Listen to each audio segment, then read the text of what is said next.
नमस्कार साथियों, आप सबका पुनः स्वागत है श्रद्धा एस्ट्रो ज्योतिष में। आज हम लोग कवर करने वाले हैं धनु लग्न के तृतीय भाव में बुध किस प्रकार का फल देते हैं। हम ये भी कह सकते हैं धनु लग्न के कुंभ राशि का बुध किस प्रकार का फल देता है। इससे पहले हम लोगों ने चैनल में सूर्य, चंद्रमा और मंगल की कंप्लीट वीडियो रिकॉर्डिंग भृगु सरल पद्धति अनुसार अपलोड कर दी है।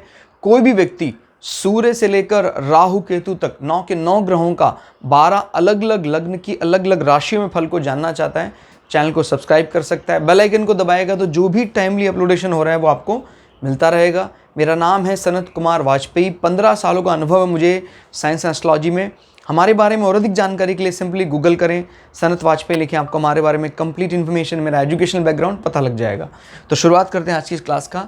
1, 2, 3 तृतीय भाव में यहाँ पड़ रही है कुंभ राशि, और कुंभ राशि में बुध आके बैठे हैं। तो पहले तो हम तृतीय भाव का सिग्निफिकेंस क्या तृतीय भाव दे सकता है वो जानते हैं। तृतीय भाव होता है हमारे फॉर्मल कम्युनिकेशन का। बैंकिंग सेक्टर में किसी को एग्री करना हो, पॉलिसी एग्री करानी हो, मैच्योर, ये सब चीज़ें तृतीय भाव से देखा जाता है। और तृतीय भाव से हमारा पराक्रम भी देखा जाता है, किस प्रकार का मोटिवेशन रहेगा, किसी काम को करने के इनिशिएटिव्स किस प्रकार लेते हैं आप, स्पोर्ट्समैन स्पिरिट आपके अंदर है कि नहीं है, ये सब तृतीय भाव से देखा जाता है। इसके कारक मंगल हैं, और तृतीय भाव से छोटी छोटी यात्राएं जीवन में कैसी रहेंगी, उनसे कुछ लाभ हो सकता है कि नहीं हो सकता है। ये हमारा डिजिटल कनेक्टिविटी या कम्युनिकेशन का भाव भी कहा जाता है तृतीय भाव। तो अभी यहाँ पर कुंभ राशि पड़ रही है। कुंभ राशि का स्ट्रक्चर या नेचर भी जानना ज़रूरी है। याद रखिएगा, शनि की प्रॉफिट देखने वाली राशि है। बेमतलब का विवाद करने से बचती है कुंभ राशि। तो कुंभ राशि का तृतीय भाव में आना शुभ माना जाएगा। आप अपने भाई बहनों के साथ मिलकर चलने वाले होंगे।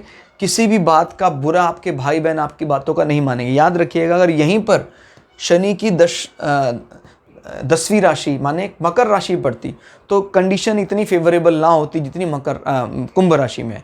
याद रखिएगा, मकर राशि में शनि का एग्रेशन दिखाई देता है, कुंभ राशि में शनि का एग्रेशन नहीं। उसकी श्रम और रोजगार मंत्रालय वाली जो इमेज है वो नज़र आती है। यानी ऐसे व्यक्ति अपने फॉर्मल कम्युनिकेशन को अगर अच्छे से निखार लें तो उनको बिजनेस में भी फ़ायदा बहुत अच्छा होता है। और इस कुंडली में तो स्पेशली इशारा कर रहा है, क्योंकि दशम भाव का भी स्वामी बुध है और तृतीय भाव का में भी ये बुध जाके बैठ जाता है। तो मतलब कर्म का सीधा संबंध आपके फॉर्मल कम्युनिकेशन के साथ हो गया। आपकी वाणी, आपका प्रोफेशन आपको कोई ना कोई प्रॉफिट दिलाने वाली बात कर सकता है। आप जिस भी प्रोफेशन में है, स्पेशली बैंकिंग सेक्टर से रिलेटेड हो सकती है वो, क्योंकि 11वां भाव काल पुरुष की कुंडली में लाभ स्थान बताता है, जहां हम अपने लाभ सेविंग्स को जमा रखते हैं, इस प्रकार की बातें करता है। तो अब उसमें बहुत एक्सपर्ट हो सकते हैं बोलने में। आपके बोलने से आपको बहुत अच्छा फ़ायदा होता है, बहुत मुनाफा होता है। इस प्रकार की मैच्योर अंडरस्टैंडिंग दिखाई देती है। हम ये भी तय कर सकते हैं यहाँ से कितना, यहाँ से छठा भाव है। तो जब अपने भाव अपने घर से छठा होकर बैठा तो 6 नंबर का मतलब रिपु होता है, ऋण होता है। यानी इस प्रकार के ऋण या लोन संबंधी कार्य में आप बड़े परफेक्ट हो सकते हैं। क्लियर हो गया? तो याद रखिएगा, जिस भी हाउस में वो जितने नंबर पे बैठा है, जितने से कनेक्ट हो रहा है, ये जरूर देखना है। 1, 2, 3, 4, 5, 6, तो 6 को पॉजिटिवली ऑन कर देना है। यानी ऋण संबंधी आपका जो फॉर्मल कम्युनिकेशन इतना अच्छा है कि आपसे लोग बहुत इंप्रेस होते हैं, और जो आपके कर्म क्षेत्र में मजबूती की पुष्टि करता है। ठीक है? और 7th हाउस आपके पार्टनरशिप का भी है, बिजनेस का भी है। यानी आप इस प्रकार का कोई अपने नाम से बिजनेस करते हैं तो वो भी सक्सेसफुल होगा। 7, 8, 9 9वें भाव में बैठा है, और 9वां भाव क्या बताता है? भाग्य का, धर्म का, बड़ी यात्राएं, रिसर्च। यानी कोई इस प्रकार के आगे कोई वेंचर करते हैं, इस पर कोई बड़ा रिसर्च वर्क करते हैं, वो भी आपको फ़ायदा दिलाने वाला होगा। और आपका पार्टनर जो है वो भी इस काम में बराबर आपकी मदद करेगा। इनफैक्ट पार्टनर आपके फॉर्मल कम्युनिकेशन में 4 चांद लगाने वाला होगा, बढ़ाने वाला होगा। विवाह के बाद आपका फॉर्मल कम्युनिकेशन और ज़्यादा इंप्रूव होगा, दिखाई दे रहा है। और ये आपके पराक्रम को भी बढ़ाएगा। आपका जो वाक चातुर्य है, आप किसी के सामने बोलकर उसको समाज में इतना इंप्रेस कर देंगे कि आपका वाक चातुर्य आपके समाज में बल प्रतिष्ठा को बढ़ाएगा। हालांकि मुख्य रूप से ये कारकत्व मंगल को माना जाता है, बट मंगल में ही ये गुण है ऐसा नहीं है। मंगल पराक्रम में शक्ति की बात करता है कि भाई मैं किसी को डरा कर, धमका कर मैं इम्प्रेस कर लूँगा। लेकिन बुद्ध बात करता है बुद्धि की, तो बुद्ध ने पराक्रम के लिए शक्ति का सहारा ना लेकर बुद्धि का सहारा लिया। क्लियर? तो ये बहुत अच्छी बात है। बुद्ध की नज़र देख लेते हैं यहाँ से, 1 2 3 4 5 6 7। बुद्ध की सप्तम दृष्टि पड़ रही है पिता के भाव में और अच्छे भाव में पड़ रही है, क्योंकि सूर्य के भाव में पड़ रही है।